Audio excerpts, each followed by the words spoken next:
When you're separating from the military, no one tells you how hard it can be to get your civilian life up to speed. But with VA benefits, it doesn't have to be. From the VA home loan requiring no down payment, to the GI Bill covering tuition, books, and cost of living, to VA healthcare offering top-ranked, low-cost care designed specifically for veterans, all the support you need is at VA. I'm here telling every veteran because I wish someone had told me, get what you earned.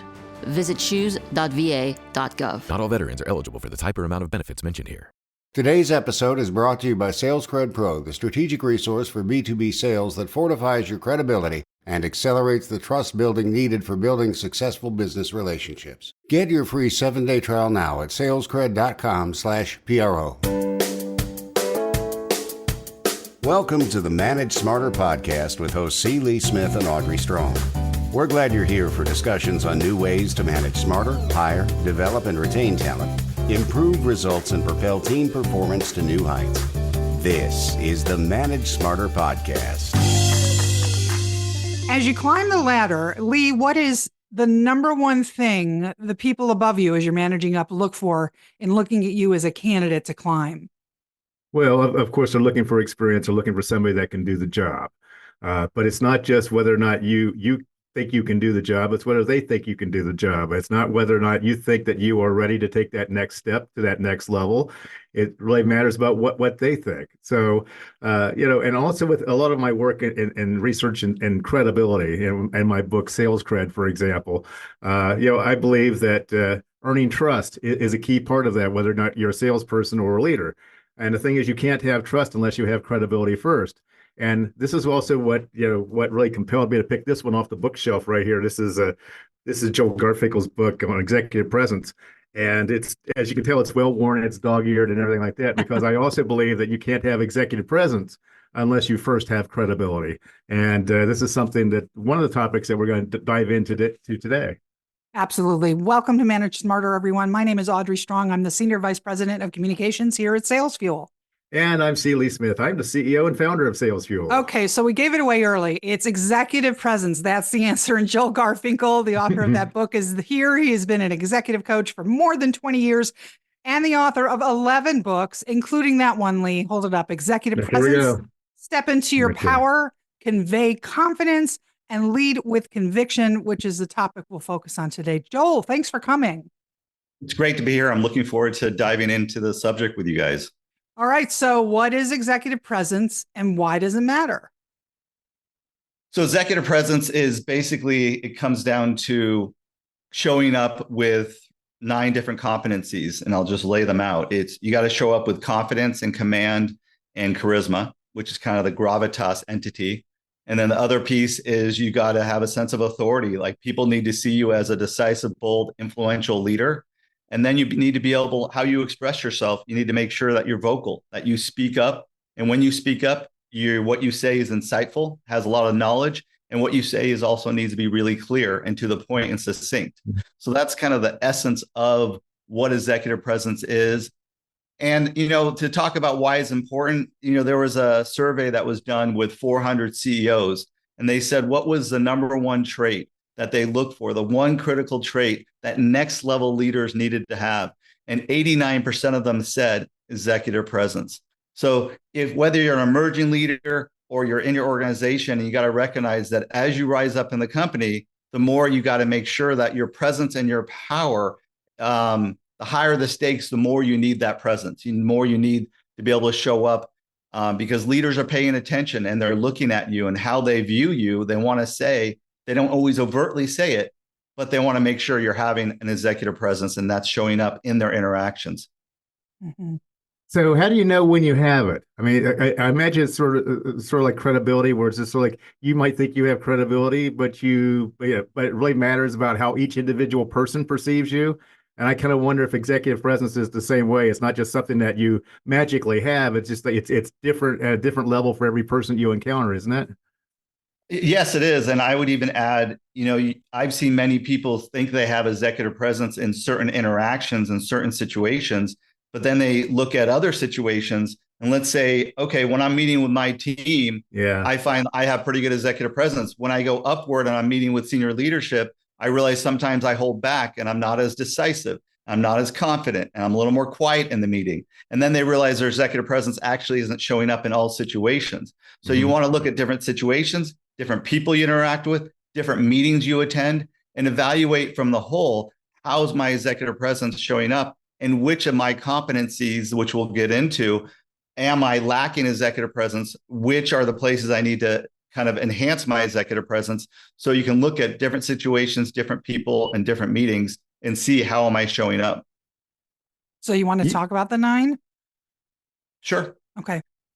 I briefly went over it before, but you have 3 columns. So you have in this 3x3 model, you got gravitas is in one column, authority is the middle column, and expression is the third column. So under gravitas, senior leadership, people in the company, they need to see you as someone who has gravitas. That means you're coming across as confident. That means you're assured of yourself. You know yourself well, and you believe in yourself. You don't defer to others. You have confidence in yourself and what you're bringing. The second competency under gravitas is commanding. That means you take charge. You show people that you have an ability to take charge, and you come across as a commanding, strong, clear leader that people can feel your presence and your power, and they can feel that you have a sense of command. The third one under gravitas is charismatic. And this is all about bringing enthusiasm, being inspiring, bringing energy, and showing kind of a charisma to your situations. People want to be inspired. And so some people feel like they're not charismatic leaders. You still can show enthusiasm and energy and bring some inspiration to your interactions you're having. All of that makes up someone who has gravitas. The second column is authority. So this one, you're really coming across as a leader who can be decisive. So you want to make sure that you are not tentative or hesitant in the decisions you're making, that you make up your mind quickly. You make decisions with certainty, even when you're uncertain. So people need to see you as a decisive leader. The second quality under authority is bold. So you want to come across as, a bold leader is someone who'll put a stake in the ground and own their position. They stand by their beliefs and convictions. So being a bold leader, not being afraid of making some of those tough decisions, and maybe even challenge and push back. The third trait under authority is influential. So this is you're willing to convince, compel, kind of persuade people towards a point of view you want to have. And so that's the authority. Those are the first 6. The last 3 are all about expression.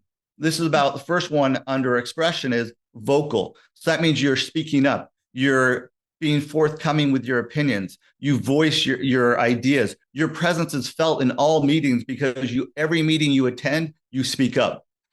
Underneath vocal is insightful. So this is about being insightful. You're sharing your knowledge. You're sharing your recommendations. You're asking excellent questions. People can feel your knowledge and what you have and what you bring to every interaction, every situation you're in. And the last one is clarity. This is all about being clear, succinct, and to the point. If you have a tendency to ramble on and go way too much into the detail of things, you want to start to work on your clarity by being concise and to the point. The more concise you are and clear you are, the easier it is for people to know who you are. So these are the 9 competencies. You want to work on these and develop these and make sure you're showing up with these in every interaction you have. And if you ramble on a little bit, it's usually a sign that you don't understand what you're talking about well enough to be able to make it concise enough where you can boil it down into 1 sentence, 2 sentences for somebody to understand pretty easily. Well, that is true. And I would add, a lot of people I've worked with have been engineers, people who have been scientists in like biotech companies, and they have incredible depths of knowledge. And so they're scientists, they're engineers.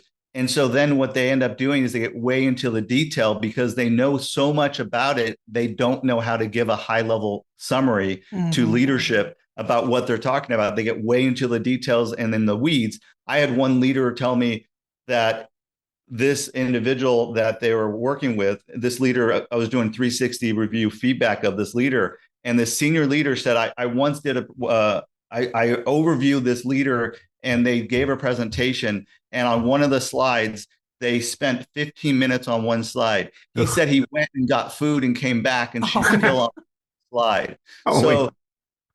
And he said she should have spent 30 seconds on that slide. Yeah. So it was, and she was brilliant, but she didn't know how to be concise. So she lost her audience. So that sometimes when you're a salesperson, you're trying to persuade people towards a point of view, less is more, especially how much information overload we have today. You really want to get your point across in a very succinct way so people can be motivated and moved by what you're saying. And all leaders are salespeople. Yes. Yes. That's very true. Yeah. We did a State of Credibility in America study that Mhm. Lee spearheaded, and he had some questions about how to tie that into executive presence. Lee, you had a question. Well, here's something I don't think that will shock you too much. It's like in that study, we took close to 1,100 random American adults, and there was a compelling link that we found between if a leader is viewed as credible in what they say and do by their employees, that they're more likely then to see that the motivation of their teams to show up and do their best work every day grows exponentially. This is a significant difference. I'm guessing that's not really surprising to you, is it? No, I mean, credibility is so important, and you got to look at it. How much credibility? So let's tie it to the executive presence model. Yeah. How much credibility gets lost when I'm unclear and I'm long-winded? How much credibility gets lost when I am not vocal and I'm not speaking up? And so then people really don't know who I am and what I bring to the table. Or I go and give a presentation, or I'm in a situation where I don't have as much confidence in myself. I keep deferring to others and I really don't take ownership. Or I'm too indecisive and I'm not getting to the point I'm trying to make and not being decisive. I have to have 98% of the information instead of 70% of the information. How much does all of this impact your credibility? So you could tie it to the executive presence piece. And once you lose that credibility, then they start doubting you and questioning you for next level positions and next level opportunities, or even a C-level executive starts losing credibility. Then how much influence are they able to have, and how much are they able to impact their in relationships when they lose that credibility? You did some really great research of your own, and that indecisiveness that you mentioned is a killer, right? I mean, it's probably, I think if I recall correctly, it was like on the top of the list as the one thing that can really make you or break you. Yeah, so I did a survey of 1,400 leaders, and I asked them what behavior most undermines your executive presence, and they said it was indecisive. And another way to look at it is you could have a bunch of leaders sitting around the table and they're all discussing you, and senior leadership says, you know what, I want to promote Joel, but he's indecisive. Like, what is that but quality that you have that's going to undermine you? And indecisiveness, it's a big one, because people oftentimes go from a place where, if you notice at all, what's indecisive? Do you waver on decisions? Are you wishy-washy? You don't make up your mind quickly enough. You don't move things forward quickly enough. So things get bottlenecked, and they stop making decisions, and because they're unsure, or they're in a culture and an environment where it's all about collaborativeness and building consensus. And so then making decisions quickly, that's not the culture we're a part of. We have to get everyone involved. Well, that slows everything down. And so others can observe you and sit there and say, indecisiveness, when you're doing that behavior, you're showing a lack of executive presence. It's also impacting your credibility. Yeah, as the kids would say, Joel's a 10, but I have a question. I've worked in some organizations where I just don't have chemistry with certain other leaders. And as much as I want to go in and have a good meeting with them, it's always not a good meeting, even with all the meeting prep and everything. I mean, what do you do when you just don't gel with somebody? And even if all 9 qualities are firing, like, what's your tip for that? I mean, it does happen. Absolutely. I think what you need to do is, one thing is, you gotta take that person, because you still have to work with them. And so even though you may not like them and you may not even not respect them, you have to look at it from, what I recommend people do is look at it from their perspective. What about them do you not like that they like about themselves? And what I mean by that is, look at them and see, what are some qualities about them that I do like? And can I pull some of that out? And why is it that they're coming from the perspective that they are? The more you can have compassion and understanding to where they're coming from that you don't respect, the more you can say, I get it now. I get why they're coming from that point of view. You have a little bit of compassion, a little more understanding, and then you're a little more open. Not an easy thing to do, but that's one thing I've seen work well. And you can let them know that you like that certain thing about them. I think that goes a long way.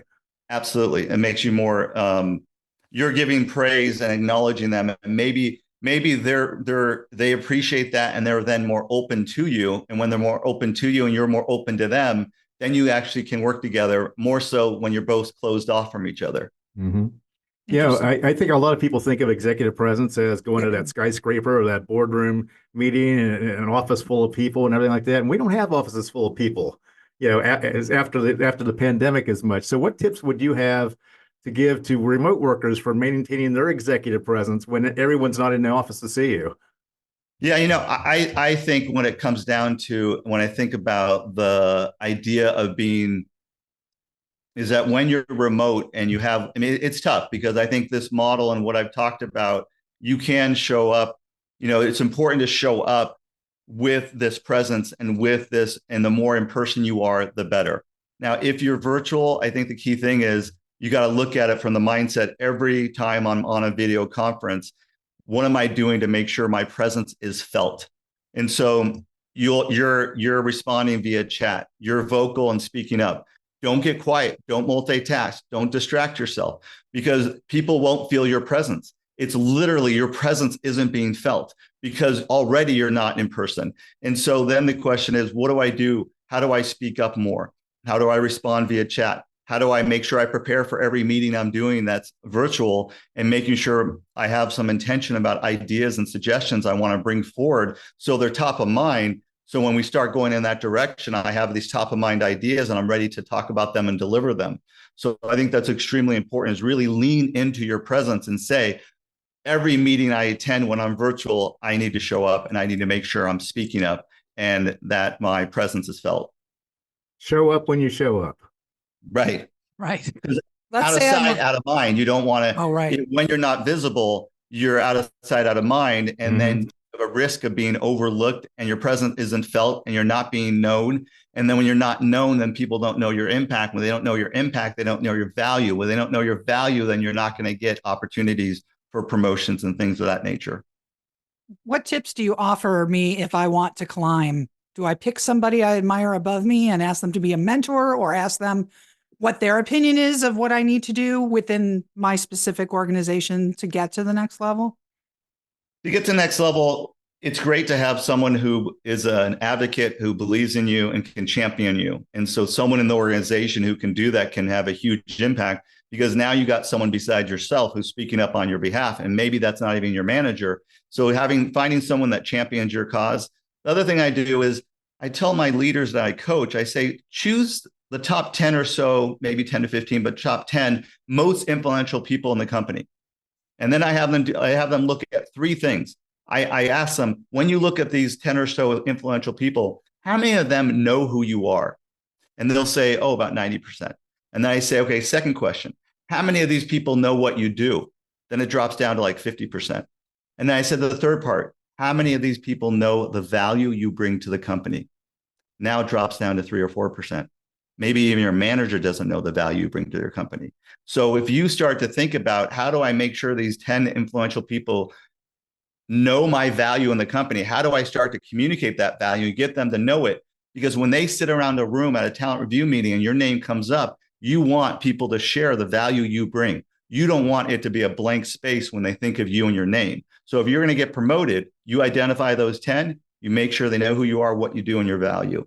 And the more you communicate that, the more there's a greater chance that you're going to get promoted, because your name's going to come up and everyone's going to have something to say about you.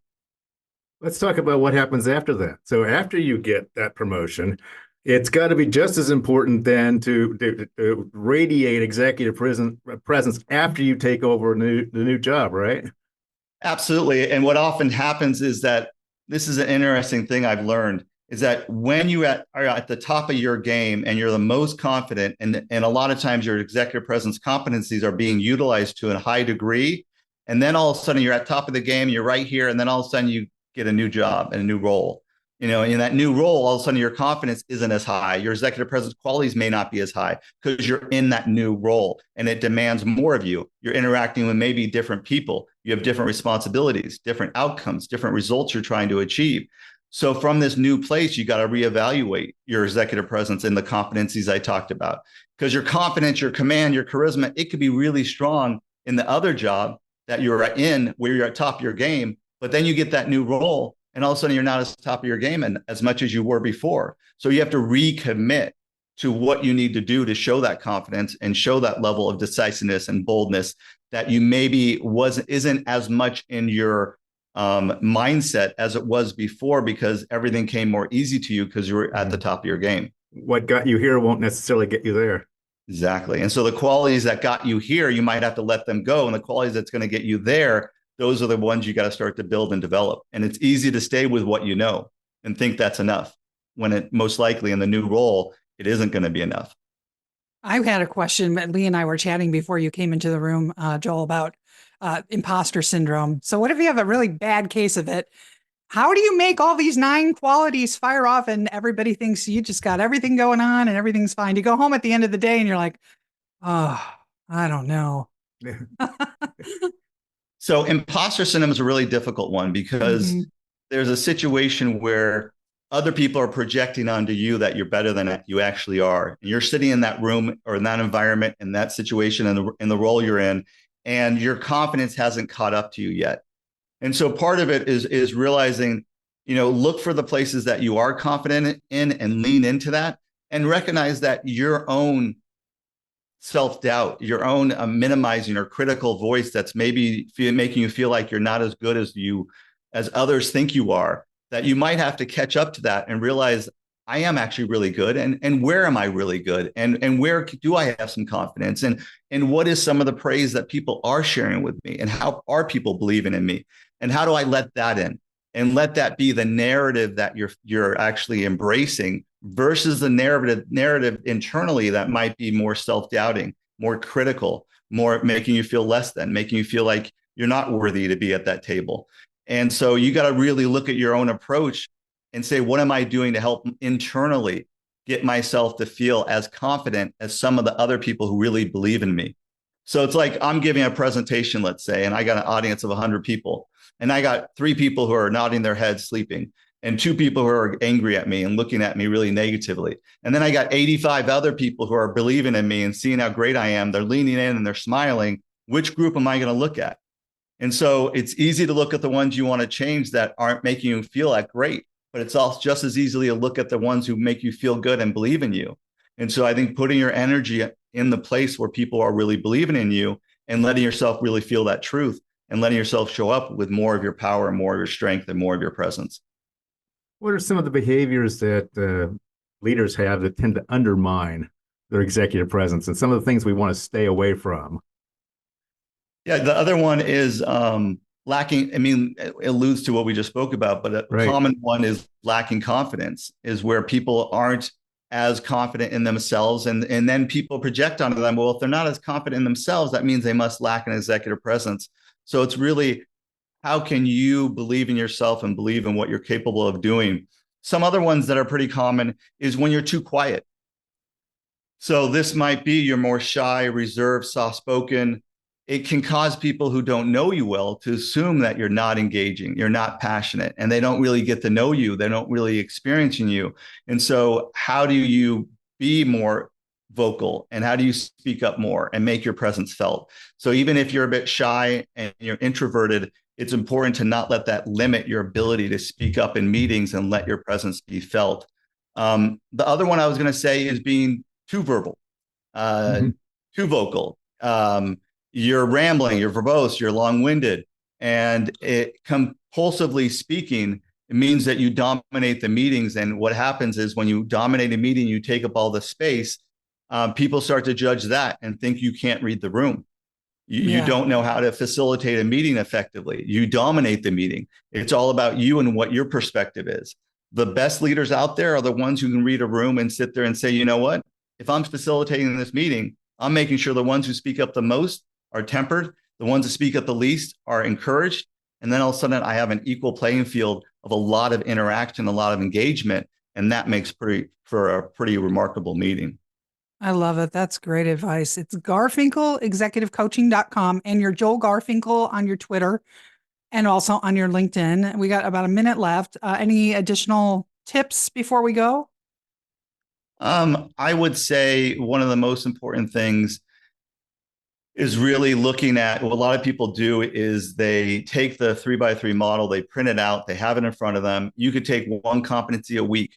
The whole idea is taking these competencies and putting them and making them top of mind so that when you show up in your work environment, you're showing up fully with all of your presence, with all of your power, with all of your strength, with all of your confidence. And so that people are perceiving you as a leader that has a strong presence. When you do that, you're going to be more encouraged for greater opportunities, greater chances for promotion. So it's really about leaning in and looking at for yourself, how well am I showing up with my presence? And do I need to lean more into my presence? And sometimes you might even have to dial down your presence because it's too strong and you're too maybe even arrogant and coming across as too strong. So it's getting that right mix where you find that sweet spot where you're making sure you're elevating these competencies that I talked about today. Because when you show up with them, people feel your presence, they feel your power, they feel your strength, and they feel like that's a leader I want on my team. That's a leader I want in our company. Great tips. Fantastic. Yeah. Print I'm that so stuff glad, out today. so glad we had you on the show. On this show. This is one of my favorite episodes. I'm so glad that you came on board, and I love the book. And I encourage everybody to read it. Thanks for listening. If you enjoyed the show, please rate and recommend on iTunes, Overcast, or wherever you get your podcasts. You can also get more great information at salesfuel.com. This podcast is a part of the C-Suite Radio Network. For more top business podcasts, visit c-suiteradio.com.